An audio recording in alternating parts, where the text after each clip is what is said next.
I'm Logan Crawford, and right now on GBN, we're stepping onto the court with Dr. Barnaby Starr, author of a wonderful book. It's called Switch Hitter, a tennis novel.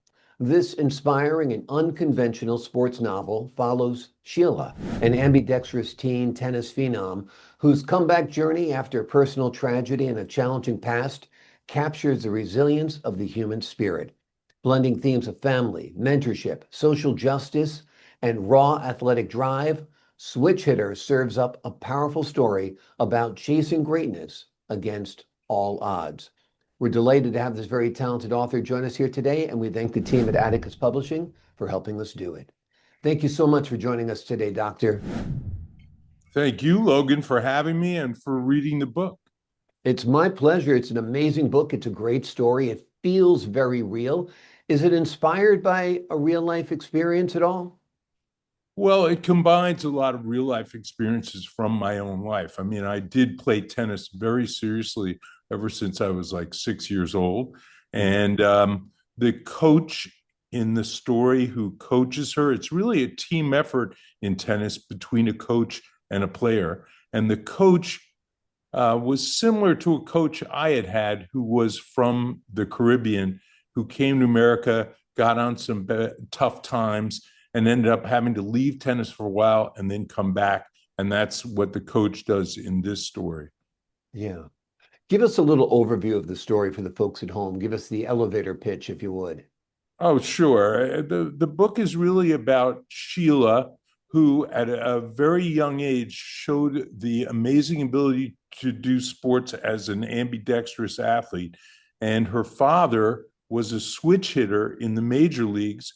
Mm. So that's where she got this talent from. But he unfortunately dies very early on in the story. So I'm not giving away anything from the book. He dies early on from chewing tobacco cancer. Mm. And she, in anger about that misfortune that she's suffering, gives up the game. And this Bahamian coach comes along and coaxes her back into the game. And together they go on, and she tries to become the first ambidextrous player to win a major. From my own experience, there really are some people out there who play tennis with two forehands using either hand. There was a guy on the Yale tennis team that I played on during my college tennis experiences who played this way, and he was excellent, but no one has ever won a major playing that way. Yeah. Very, very interesting. A lot of players will actually train themselves to play lefty, though, actually at a young age, right? Because that gives them an advantage. Yes, you Yeah. put lefties seem to be able to inherently put a little more spin on the ball. And Hmm. I've heard from several coaches that a fully developed lefty will always have a better forehand, and a fully developed righty will always have a better backhand. But Yeah. Sheila finds that she just is better with her forehand on either side. Very cool. Very cool premise. Have you envisioned this as a film? I could see this as a tennis movie. Absolutely. Yeah. I reread the book to prepare for our interview, and I kept telling my wife, I obviously every author has fantasies of seeing their book become a film, but I really think it would make a neat film. Okay. Well, if you need a sports announcer for the film, let me know because I could do the play-by-play. And she's back on the court this afternoon for the first time in many years after the Bahamian coach. There we go, right? That's my Hmm. audition right there. So I think it would be a Awesome. great film as well. It's a great story. It's intriguing characters. Why did you make the coach Bahamian? Just curious. The one that I was modeling him after was actually from Nassau. Oh, okay. And I love the way they speak. And I wanted an immigrant in the story. I wanted someone who wasn't a natural born American, just to add to being consistent with our political milieu. As you well noticed, there are little references to political issues Mhm. throughout the book, but I didn't want to spend too much time on them. How did your medical background as a pediatrician inform your work? Did it influence it at all? Very much so. First of all, one of the characters, and again, I write out of the voice of several different characters in the book, but one of the characters that you actually follow in the book begins slightly before his own birth. Mm. And he then is born and you experience childbirth with him. And then he's a little infant and you experience things with him. And what I had always noticed in my pediatric practice was these little people, before they're able to speak, they're clearly processing, thinking, reasoning, evaluating conditions. Once they're aware, the substrate in the brain, the organs that do this are present. They just simply don't have language yet. So I had the audacity to try to take what was going on in this small infant's mind and make that one of the characters in the book. Then the other part of medicine that is very involved in the story is the sports psychology, the biofeedback training that is part of what sports psychologists do these days is actually quite tied in to medicine. And in college, my major was psychobiology, and I actually did my thesis on biofeedback. So I do write quite a bit about that when they engage a sports psychologist to help her with her choking episodes, not physical choking, but psychological, getting nervous. Tennis players, it's such a hard sport in that you're all alone out there. And if you start getting distracted, you can lose 4 games in a row. Yeah. And the sports psychologist is engaged to help her learn how to refocus her body. And that's all very true biology, what's in the book about biofeedback. It's fascinating. It's a great aspect to the book. And you see it all the time, particularly amongst this latest generation of tennis players. They all have sports psychologists working with them. Iga Swiatek is a perfect example. She's always got her psych coach there as well. And they're always talking to themselves and reinforcing whatever they need. They look a little schizophrenic sometimes on the backcourt, but they're actually trying to convince themselves that they have to do it because so little separates them and the other player.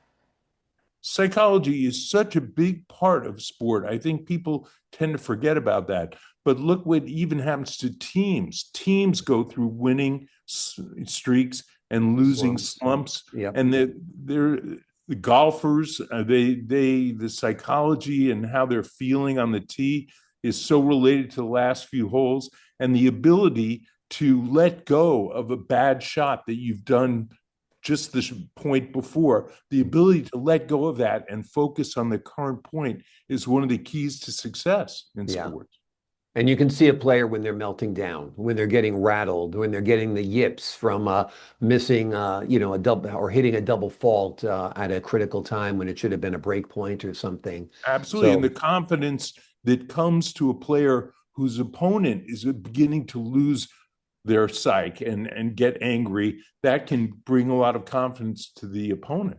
Absolutely. Absolutely. Yep. And you watch the energy go from one side to the next. And it's part of the fascinating aspect of tennis, no doubt. Tell me a little bit about your writing career. You've written medical journals and articles, I'm sure, no doubt. Is this your first novel? Written a few medical articles. I've also written a few letters to the editor of Wine Spectator that got published because wine is a hobby. And I actually You've got good hobbies: tennis, wine, all the good things in life. That's great. And I wrote a screenplay, an adaptation of a book, but I've never really done anything with it. But gotcha. But this is your first. My mother was a television writer, and she also wrote some feature films. Her most famous film was Summer. What was it called? It was something about Whitewater Summer. And it had Kevin Bacon as the lead. That's great. And my father was a more serious writer who wrote for 16 years on the editorial board of the New York Times. Wonderful. Wonderful. So you've got a good genealogy when it comes to writing, no doubt, and it's reflected in your novel. What was it like writing this? Did you enjoy it? Did you like living in that headspace? What was it like trying to write from a very neat experience? Yeah.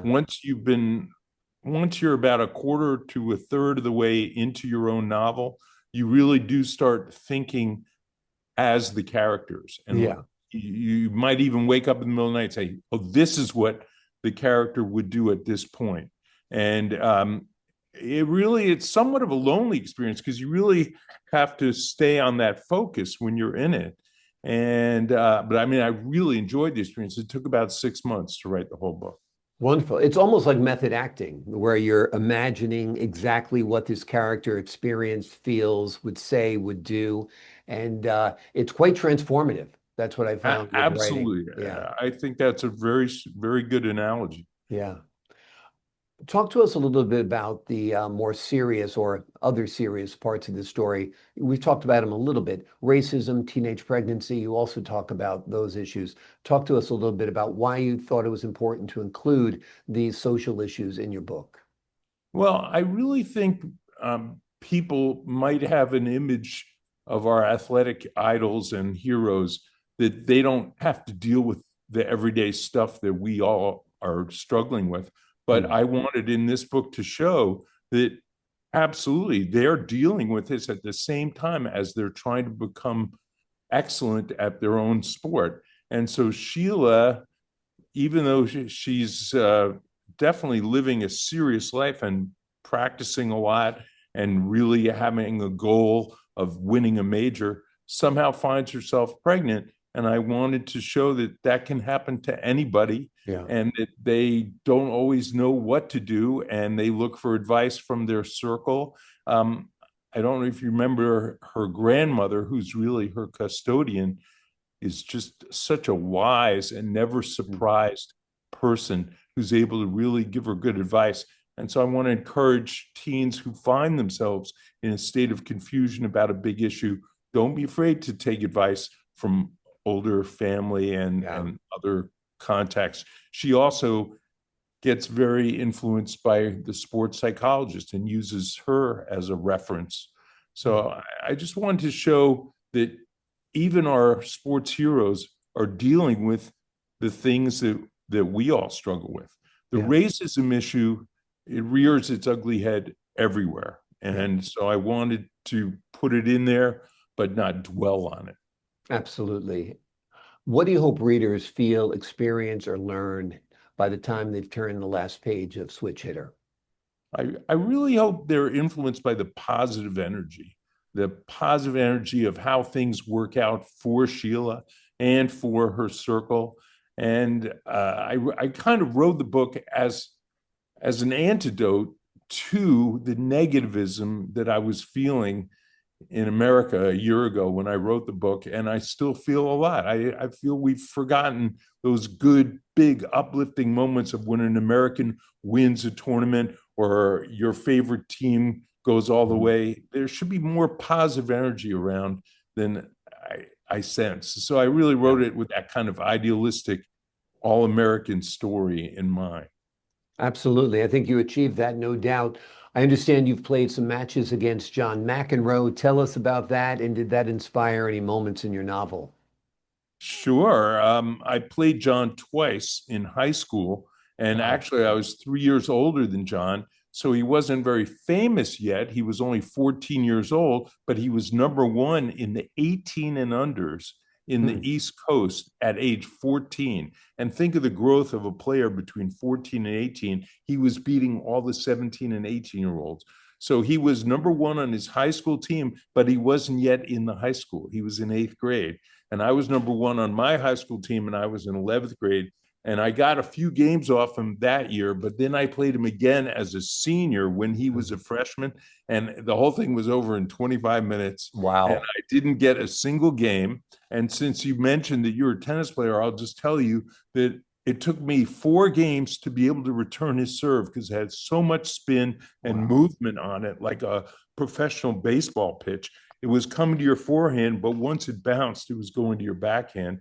But once I got the hang of returning it, I was hitting it all right at his feet, and he would just put away his half volleys one after the other in the corners.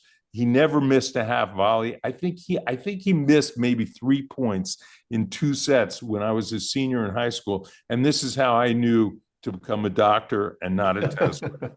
Because Okay, I great. didn't know he was going to be number one in the world, but I could see what talent is capable. This is a game of so many levels, Right.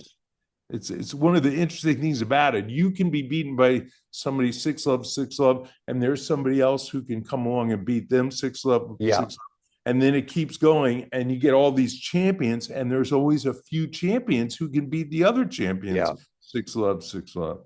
I But think, yeah, playing him was inspirational. well, that's awesome. What great memories. I also feel once you get to a level of competency, um, then what matters is how bad you want it. You know what I mean? Absolutely. I think on any given Sunday, any quarterback in the NFL can, throw X number of touchdowns, but it's the one who wants it the most. I mean, like McEnroe is so fiercely competitive, you know. Remember the games between him and Bjorn Borg? I mean, incredible. They were Yeah. both cut for that same core. Yeah, exactly. Well, great icons, and you've created a great icon in Sheila as well. The name of the book we've been talking about today is Switch Hitter, a tennis novel. It is a bold, inspiring story of love, loss, and relentless ambition on and off the court. Doctor, thank you so much for joining me here today on GBN. Thank you so much for reading the book and giving me an opportunity to talk about it. My pleasure. I appreciate your insight and your wisdom to the folks at home and your stories about John McEnroe. And to the folks at home, I'm Logan Crawford, thanking you for your time this time. Until next time on GBN.